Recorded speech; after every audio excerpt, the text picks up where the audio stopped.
Well, hey, good morning, everyone. 9 o'clock on your Sunday morning. Thanks for getting your day started with us here on 13 Sunrise. I'm Matthew Foltz alongside Lindsay Monroe. Hopefully you have been having a great holiday weekend so far, trying to do your best to really stay cool, Lindsay, because it's just been really hot and muggy. I know.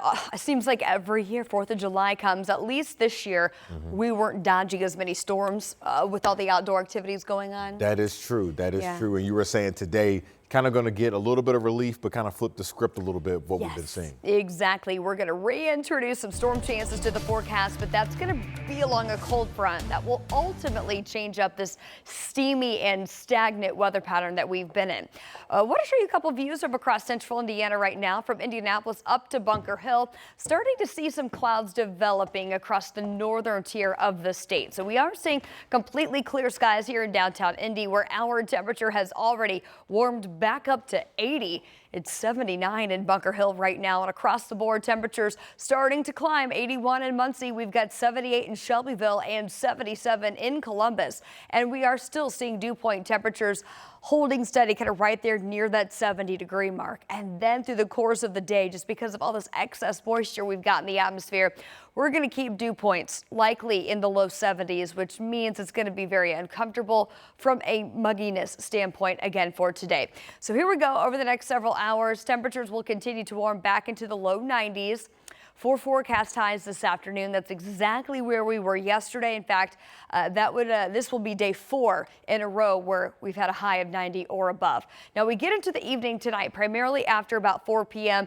We are tracking an incoming cold front, and that will likely spark a few pop-up storms around the 4 o'clock hour. Coverage area becomes a little more widespread as that front kind of slides into the northern tier of the state. We're going to break down that latest timeline. We'll talk about the potential of some heavy downpours embedded within that, and then how that's going to change up this pattern. That's in your 7-day forecast. All right, we'll see you then, Lindsay. New this morning, Metro Police are investigating 2 overnight shootings, and one of them we're learning is deadly. The first happened on the city's northeast side shortly after midnight. Police say they were called to the area of Roosevelt and Hillside Avenue, and that's where officers found 2 people with gunshot wounds. One of them was pronounced dead at the scene, and the other was in stable condition. Then about 2 hours later, officers were called to the city's east side, this time near New York Street and North Sherman Drive. That's where officers found a person who was shot. We're told they are now in critical condition. Of course, we will keep you updated on both of these shootings, both on air and online, as we continue to learn more. This morning, we are learning more information about that mass shooting that happened in downtown Indy that claimed the lives of 2 teens and hurt 5 others. Our Anna Chalker has been following this story since it broke yesterday morning and joins us live with updates in the case. Good morning, Anna.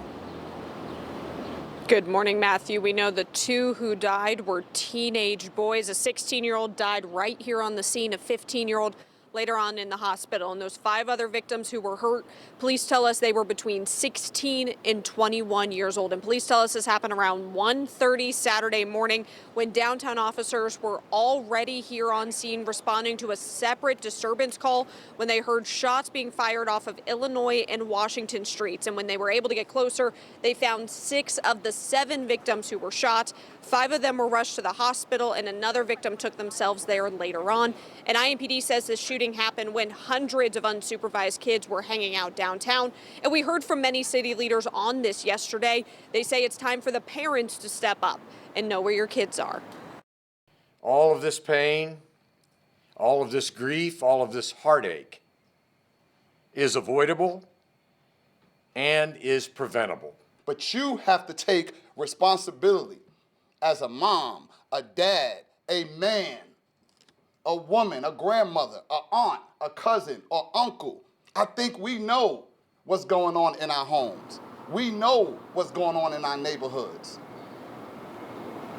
So far, no arrests have been made, but police tell us they made 20 separate arrests before the shooting took place, and they recovered at least 2 guns from kids downtown. So because of this shooting, city leaders are now looking at everything that is enforced here downtown to prevent something like this from happening again. So we'll show you those changes coming up and what police will be doing over the next few days. That's all coming up at 9:30.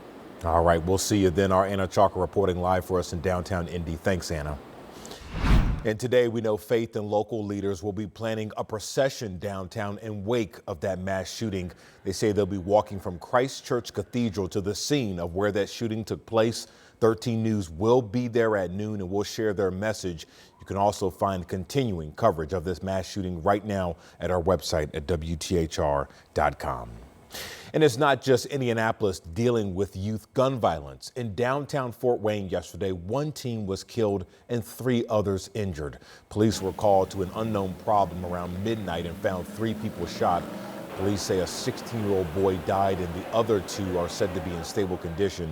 Police say a 4th victim walked into the hospital with a gunshot wound but is expected to survive. We're told all the victims are between the ages of 15 and 18 years old. Well, back here in Indianapolis, a mother is remembering her son right now who died from gun violence. So last night, a visual and balloon release was held for Jeremiah Cotton. He died last Friday after being shot in an apartment in Cumberland. His mother tells 13 News Jeremiah was a kid who always was having fun. And she says while she's still grieving the loss of her son and wants answers in his death, she says she needs to stay strong. I normally wipe my tears and just be like, okay, you know, I still got 4 living kids, so I definitely have to be strong for them as well. And, you know, I can't break all the way, you know, because I have to hold them up. Now, Cumberland police first said Cotton was in an apartment with 5 other young people when he picked up a gun and shot himself on accident. The oldest person in the apartment was 18 years old. However, now the Marion County coroner says Cotton could not have shot himself. His death is now being investigated as a homicide. A family of 4 is without a home this morning after a fire on the city's west side. Take a look at your screen. This is video that IFD released. You can see crews battling smoke and flames engulfing the home on Centennial Street near West Michigan. So when the fire broke out, it spread next door, but only damaged the exterior of the next door house. We're told thankfully no one was injured, but crews say they were also able to save that family's 2 dogs and cat from that fire.